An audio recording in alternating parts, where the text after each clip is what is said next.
Assalamu alaikum student. Today we are studying Rockmar English for 5 class. Students of 5 class, please open your workbook and page number 39. Students of 5 class अपनी workbook को open करें, page number 39। उस पर आज का हमारा topic है change the verb. हमने वर्ब को चेंज करना है इनटू नाउन। नाउन्स में बाय एडिंग, अब हमने इसमें इजाफा करना है, ऐड कर देना है सुफिक्स MENT। इसमें किसका इजाफा करना है? सुफिक्स MENT का। एंड ट्रांसलेट, उसको ट्रांसलेट करना है द नाउन्स को इनटू योर ओन लैंग्वेज। उनको हमने नाउन्स को जो है वो अपनी ज़बान में इसको क्या करना है? ट्रांसलेट करना है। सबसे पहले हमारे पास है वर्ब। वर्ब क्या होता है? Doing words, action words. किस चीज़ का मतलब है? किसी काम को करना, होना या सहना, ये वर्ब्स कहलाते हैं। नाउन क्या होते हैं? किसी चीज़, जगह या शख्स के नाम को हम नाउन कहते हैं। फर्स्ट वर्ड हमारे पास है मैयर।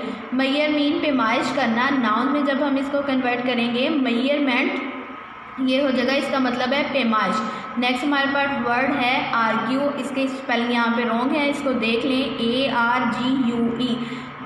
करेक्ट स्पेलिंग जो है वो राइट कर लें। दलील देना, इसको जब हमने चेंज किया नाउन्स में आर्गूमेंट, ये क्या बना? इसका मतलब है दलील। नेक्स्ट वर्ड है हमारे पास एग्री। एग्री मीन राज़ी होना। एग्रीमेंट रजामंदी। एक्साइट, नेक्स्ट वर्ड हमारे पास एक्साइट है। एक्साइटमेंट एक्साइट जो है पुरजोश। एक्साइटमेंट जोश।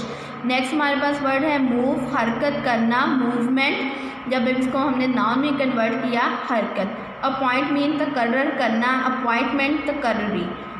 आई रिपीट अगेन, आज हमने टॉपिक पढ़ा है वर्ब्स, नाउन्स, पेज नंबर 39 पे। आई होप आपको इस लेक्चर की समझ आई होगी। स्टूडेंट्स ऑफ 5 क्लास अपना काम कंप्लीट करें और इसको राइट करके एंड पे सबमिट भी करवाएं। Thank you so much. Allah हाफिज़।